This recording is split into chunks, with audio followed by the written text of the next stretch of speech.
Welcome to course update.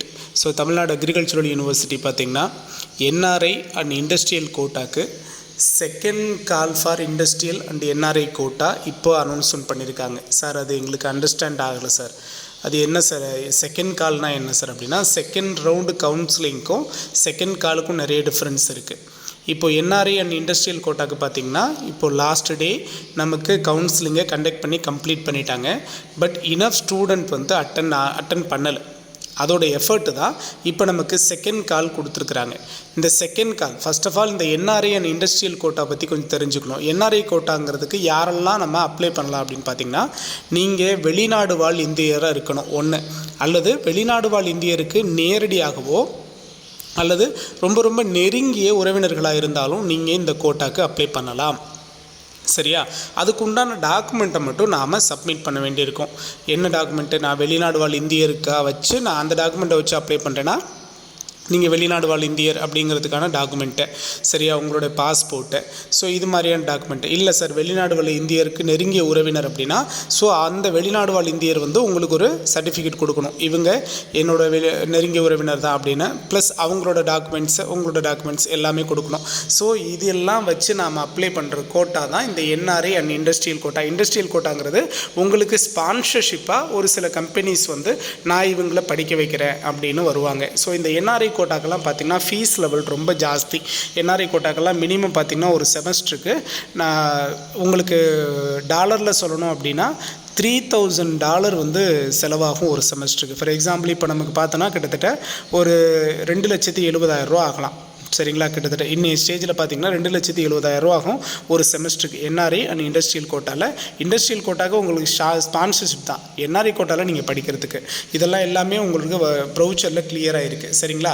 இப்போ எதுக்கு sir இந்த நோட்டிஃபிகேஷன் அப்படின்னு பார்த்தீங்கன்னா, இந்த செகண்ட் கால் எதுக்கு கொடுத்துருக்காங்கன்னா, இனஃப் கேண்டிடேட் இல்லை அப்படிங்கிறதுனால சீட்ஸ் வந்து நிறைய வேக்கண்ட் இருக்குது. ஸோ அந்த வேக்கண்ட்டை ஃபில் பண்ணுறதுக்கு யாரெல்லாம் சார் இதுக்கு அப்ளை பண்ணலாம், எலிஜிபிலிட்டி யாருக்கெல்லாம் சார் இருக்குன்னா, already applied during 2022 and 2023 academic year.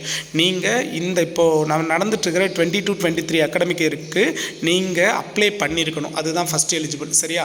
Already got admission in general counselling. உங்களோடது வந்து ஜென்ரல் கவுன்சிலிங்கில் ஆல்ரெடி நீங்கள் சீட் எடுத்திருந்தாலும் பரவாயில்லை. ஏன்னா ஒரு சில பேர் ப்ரைவேட் காலேஜில் கூட எடுத்திருப்பீங்க. சரிங்களா? ஸோ அவங்க கூட மறுபடியும் இந்த கோட்டாக்கு நமக்கு அப்ளை பண்ணி கவர்மெண்ட் காலேஜ் சீட்ஸ் கூட எடுக்கலாம். பட் இந்த கண்டிஷன்ஸ் எல்லாம் நீங்கள் NRI கோட்டா கீழே வரணும். சரிங்களா? Already applied in industrial or NRI quota but fail to submit documents on time. So நீங்கள் NRI அண்ட் இண்டஸ்ட்ரியல் கோட்டாக்கு ஆல்ரெடி நீங்கள் அப்ளை பண்ணியிருக்கீங்க, ஆனால் ஆன் டைமுக்குள்ளே நீங்கள் உங்களோட அப்ளிகேஷனை வந்து சப்மிட் பண்ணாததுனால உங்களோட அப்ளிகேஷன் ரிஜெக்ட் ஆகிருந்தாலும் நீங்களும் அப்ளை பண்ணலாம்.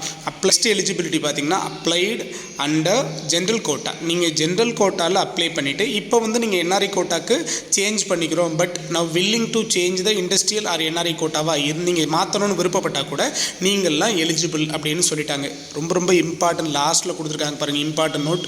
New applicant cannot apply during this second call. So நியூவாக நீங்கள் இப்போ அப்ளை பண்ண முடியாது. நான் இன்னும் அப்ளை பண்ணவே இல்லை, இப்போ தான் நான் அப்ளிகேஷனே போட ட்ரை பண்ணுறேன், முடியுமா சார் அப்படின்னா கட்டாயமாக முடியாது. ஆல்ரெடி நீங்கள் அப்ளை பண்ணியிருக்கணும். ஜென்ரல் கோட்டாவில் நீங்கள் அப்ளை பண்ணியிருந்தால் கூட ஓகே தான். NRI அண்ட் இண்டஸ்ட்ரியல் கோட்டாக்கு அப்ளை பண்ணி உங்களோட அப்ளிகேஷன் வந்து ஃபெயிலாக இருந்தாலும் நீங்கள் மறுபடியும் ட்ரை பண்ணலான்னு சொல்லிட்டாங்க. ஓகேவா? ஸோ இம்பார்ட்டன்ட் டேட் பாருங்கள். ஸோ நீங்கள் மறுபடியும் இதை அப்ளை பண்ணுறதுக்கு இந்த எலிஜிபிலிட்டி க்ரைட்டீரியா NRIக்குள்ளே நீங்கள் வர்றீங்க அப்படின்னா last date for submission for required documents, நான் சொன்னேன்ல ஃபஸ்ட்டில் டாக்குமெண்ட்ஸ், அந்த டாக்குமெண்ட்ஸ் எல்லாம் நீங்கள் சப்மிட் பண்ணுறதுக்கு 18th January வரைக்கும் உங்களுக்கு டைம் கொடுத்துருக்காங்க. அவங்களோட சர்டிஃபிகேட் வெரிஃபிகேஷன் இன் பர்சன் மோடில் இண்டஸ்ட்ரியல் கோட்டாக்கு 19th January நடக்கும். சர்டிஃபிகேட் வெரிஃபிகேஷன் இன் பர்சன் மோடில் NRI கோட்டாக்கு 20th January நடக்கும். ஓகேவா? ஸோ இன்னும் ஃபர்தர் இன்ஃபர்மேஷனுக்கு நீங்கள் எதுவும் மெயில் பண்ணி டீட்டெயில் கேட்குறனாலும் கேட்டுக்கலான்னு சொல்லியிருக்காங்க. ஓகேவா? இதை தாண்டி பார்த்தீங்கன்னா இப்போ செகண்ட் ரவுண்ட் கவுன்சிலிங் ஜென்ரலுக்கு கம்ப்ளீட் ஆகி முடிஞ்சிருக்கு. உங்களுக்கான சீட் அலாட்மெண்ட் மேக்ஸிமம் நாளைக்கோ அல்லது நாளை மறுநாளோ நடக்கிறதுக்கு சான்சஸ் அதிகம் இருக்குது. ஸோ வெயிட் பண்ணிகிட்டே இருங்க. செகண்ட் ரவுண்ட் கவுன்சிலிங் ஜென்ரல் கோட்டாக்கு அப்ளை பண்ணிவிட்டு வெயிட் பண்ணுறவங்க 7.5% இன்னையிலேருந்து கவுன்சிலிங் அட்டன் பண்ண சொல்லியிருக்காங்க. பட் ரேங்க் ரேஞ்ச் வந்து ரிலீஸ் பண்ண முடியல, இப்போ வரைக்கும் ரிலீஸ் ஆகலை. ஸோ அதை பற்றின டேட்டா அடுத்தடுத்த வீடியோஸில் தரேன். ஸோ மறக்காமல் நம்ம கோர்ஸ் அப்டேட் எஜுகேஷனல் சேனலை சப்ஸ்கிரைப் பண்ண மறந்துடாதீங்க. உங்களோட லவ் அண்ட் சப்போர்ட் ரொம்ப ரொம்ப இம்பார்ட்டன்ட். இது ஒரு நியூ எஜுகேஷனல் சேனல், தவறாமல் சப்ஸ்கிரைப் பண்ணுங்கள். தேங்க்யூ.